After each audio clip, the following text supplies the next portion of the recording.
Okay, what is the metaverse and how do I see it affecting our lives? When I look back at the studio that I have now, and I've jumped through so many different technologies, worked with so many different departments. So for instance, the typical ad agencies, local, national, international, corporations that have their own idea of what they want to do but don't know how to get it out, and so help them. So I began to understand the how communication and how everything works. As I started to do studio work, I started to see how they promoted other projects and materials became more involved. So in other words, they would create materials to promote projects that they themselves became content unto itself. And that's kind of what I see was happening with the metaverse.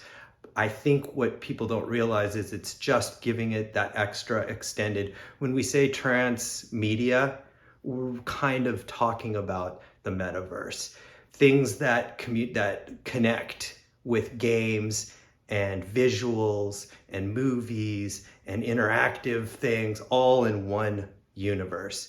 And I feel like what's the most amazing thing that I see happening right now is that the network to take a product from beginning and concept all the way to into the hands of the public is starting to change. It used to be big companies with big networks that they built. And with the technology, that's changing. And the metaverse is that technology. So what I see starting to happen when people want to go sell a script, typically they'd write a script and go to a studio and go pitch it and meet all these people. And what I see starting to happen now is that's not enough. What you really need to do is create the universe in which your script lives in. And you're going to have to be able to create that world, that universe. Now, that means we're going to have to get together with people and teams of people that provide all those different things. So you're going to need a real great social media team. You're going to need a great cinematography team. You're going to need a great animation, graphic design kind of element to it. So what happens is now I've just started to touch the surface with the NFTs, which I feel like are going to become the key to getting into the metaverse. NFTs right now are at a very, very, very basic level. If we talk about computer worlds and where they've gone from back to my time to now, I think I would compare NFTs to what the Amiga computer used to be. It was the most incredible graphic computer to come out ahead of its time. But it was just a beginning. And I feel like with NFTs, we've just barely scratched the surface as to what they can do, what they can be used for. And right now, I see it as an IP development. So you lock it down, you get your fans, people buy into it, the concept has been locked down, copyrighted because of all the fans, because of everybody involved. And so what ends up happening is now you're starting to create content where audience engagement makes the property valuable or interesting to some folks.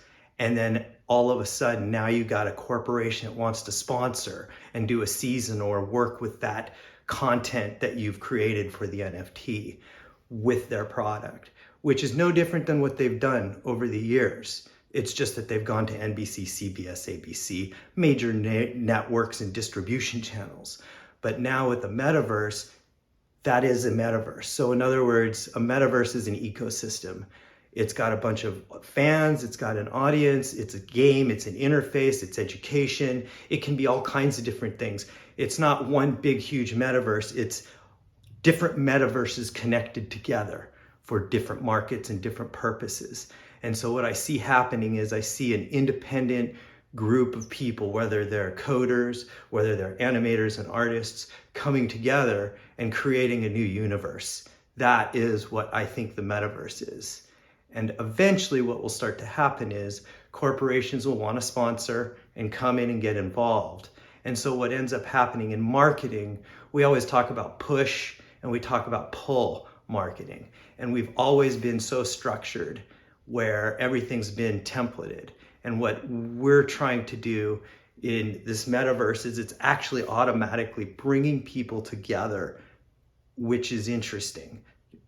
Therefore, companies may not need to do R&D in the way that they used to do it. In other words, now they can go see people that are putting their own products out there, testing it with an audience and saying, hey, that's pretty cool, I want to get involved with that. So all of a sudden, it's no longer a push, forced, templated, this is how we do it, this is how the script needs to go, this is how it's written. Audience and fans can start to build that up and give that to kind of bridge the gap between creating content for people, by people. And I think the metaverse is going to give that, to change the way we do things in much that way. So I see the metaverse as becoming a global changer, not just a market changer. And I'm glad to be on that and try and play for that. Okay, thanks. Yeah. Hi, I'm 앤디콜렌. I'm with Happy Trails Animation. My wife and I started Happy Trails in 1991 as a traditional 2D animation studio. At the time, there was only like about 3 studios here, so we were one of them. And as we started to do traditional 2D, you had to have dry racks and puddling, and it took time to do a lot of stuff.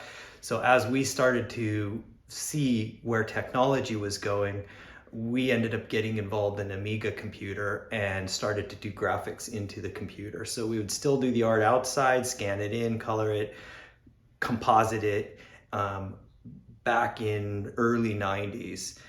Since then, a lot of things have changed, a lot of technology has changed, and we've gone through a lot of stuff. So, you know, in the beginning, we were a little studio, we were doing little local animated spots for ad agencies. Then we started to do national spots. Then we got, 9/11 happened and businesses started to take stuff in-house for a little while there. So we started working with corporation businesses themselves. And then after that, we started to get back into some ad agency work. And what we ended up doing was, they called them motion cinematics or something like that, where it's basically taking storyboards and turning them to life. And a friend of ours saw that and said, hey, let's do motion comics. And we developed a company just to do motion comics, and did motion comics for a bunch of studios. So we worked with their departments, their marketing departments, and it was a very interesting experience. Just recently, we started to get involved with NFTs, which the layering process when they mint and they have all the different items that come together that are collectible and stuff, is very much processing the images, very much like what we've been doing with motion comics. So it's kind of a great segue into a new technology and a new market, which for me is great because it's basically the pre-production for what we would do for motion comics. So if something does really well on an NFT, we're ready to go right into production. So the world right now that I see as my studio, for my studio, this is starting to evolve and change into a new direction. And I feel like the trick to a studio surviving now is about evolution and about evolving and about being encouraged with every new technology that's coming and testing it and trying it and pushing it with a team of folks. Basically, everybody now can be the ILM of the past. It was pretty amazing to accumulate and grab all those amazing people together in one spot and for a movie. And it's happened several times. Happened with Terminator and Digital Domain. It started with Weta and the Lord of the Rings. And now what's starting to happen is I'm starting to see that studios, individuals can now become that kind of an incubator with the way the technology is going. And so our studio is trying to keep up on the edge, and hopefully we'll be there. Hi. Okay, this is 앤디콜렌 with Happy Trails Animation, and I'm introducing Culinary Kids, which is a project designed for kids to learn about international countries through food and stories. So as we travel to international lands, we will learn about events and things that happen. So for instance, if we do an episode on China, we might learn about the Terracotta Army.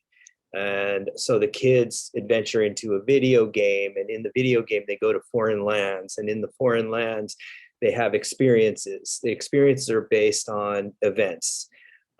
When they come back out of the game, they actually get introduced to one of these chefs, and they explain their story, and the chef comes up with a fusion style, their own style of what they learned from wherever they came from or went to visit. So the idea is that they will not only just learn about tradition and the way that these meals were made traditionally, but now they will also learn at the same time a spin on it. So they will begin to learn how to add and change and not be worried about ingredients, and have fun with the creative part of cooking. So the idea is, here we go with some chefs that do cooking shows that have hourly times that we can book and do these shows with. So we start with Culinary Kids. The idea here is to create a metaverse based on these stories and these adventures. So we would create motion comics. Well, first we'd create comic books that would become our storyboards. Then we'd create motion comics that become an animated series. Then we would create interactive games that are designed to pull from the information that we learned in the stories, as well as some other fun games. So the idea is that we create a verse where people portal into, whether it's through your phone or your computer or your VR headset. Obviously, with VR, you're going to have a little bit more of a Z-axis experience, but nonetheless, it'll be, you can come in any way you want and have an educational experience with Culinary Kids. So we move on to the next thing, and this talks about the phases of the project, and the idea full project will end up being about 12 22-minute episodes of live action.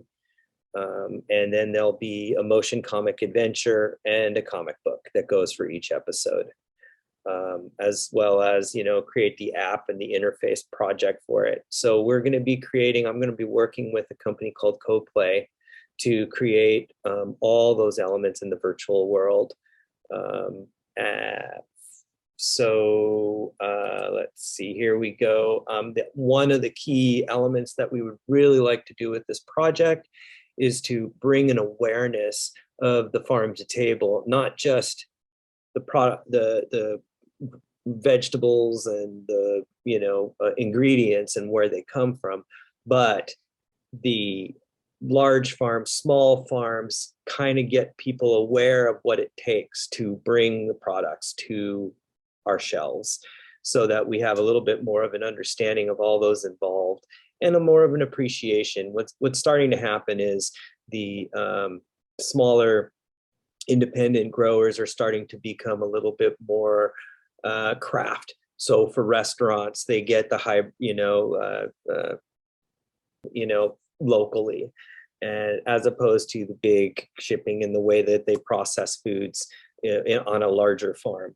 And so I think it's a good idea for kids to understand where things come from and all that, as well as everybody to understand how our food and system works. And so this is part of what we want to try to do, is give the farmers a presence as well. So inside this metaverse will be some of these growers, and we'll be able to learn a little bit about their farms and their processes individually. And so the idea is to create a place for these people to come together, as well as show audiences what they are doing. The idea here is for us to create with these Culinary Kids is basically an IP, a brand that the technology can be around and give a place for markets to come together. So in other words, we're creating a show and tell for every step of the bringing produce all the way to the finished product and the meal that you sit down with your family and eat. So this project then will, by taking advantage of some of the known chefs that are around, will have some recognizability. I feel like a lot of what we're really trying to do is create a synergy. So hopefully some of these chefs will, rather than just be on project because they're paid for it, but will actually want to be part of this and become more like ambassadors for this project. The reason I want Coldplay to be involved is because they're really sort of creating state-of-the-art esports center. And right now, as you can see, esports is one of the biggest growing generating things. I would imagine now with COVID that it's even more. But right now, what the last stats that I saw was that esports would be generating $1.7 billion by 2022, which is next year. So that may have increased, but basically this is a market that is worth tapping into. And I think education and esports, I think this can all become wrapped up into one. So it's an experiential, educational way of teaching. And that is what we're trying to do with Culinary Kids. Sponsorships will come as we develop these projects, and the idea is that brand identity will want to come into the environment in which we've created for kids. It's an engaging, it's a friendly environment, and so hopefully brands will want to have some of their products come through this kind of environment. I believe that's more of a project of having it. I mean, part of the way these metaverses are going to work is that corporations are going to look at what is created and then decide whether they want to get involved rather than spending a lot of money developing it. So Culinary Kids has sort of got several stages of how revenue will come in, and sponsorship will be a big one, but it's not the necessity at this point, but will be eventually. That is what we're trying to do, is create an environment where everybody can work together. And as you can see, the ad spends that a lot of folks have had, snack ad spend by this year was supposed to be $620 billion. So that's a lot of marketing expense. And so I think now that companies are starting to think about how they brand and where they brand, this is a perfect opportunity for folks to reach into this kind of a market. It's a more of an independent approach, and it's a more direct approach. So they don't quite have that big, huge corporate image that they have to work around. This is a way to reach into the community with a community kind of environment. So hopefully this would be a great way. And what I'd like to do is to show that it's obviously it's me, Happy Trails Animation, and Coldplay, which is Susanna Rosenthal, who's been, in the toy industry for 40 years. So she brings a lot of that kind of play and experience of interactive stuff to our table. The tech wizards, of course, are going to be folks that have been doing this kind of stuff for a long time and at the cutting edge. And so Bitland Global is a nice little company that's been dealing with a lot of cryptocurrencies and a lot of the blockchain right now. And they're doing a lot of different adaptations on how to use that. So I would love to sort of work with Bitland Global. And then Jeff Ferguson is another guy who is connected with a lot of technologies that we would like to implement, AI type stuff that we'd like to implement into this environment with our content.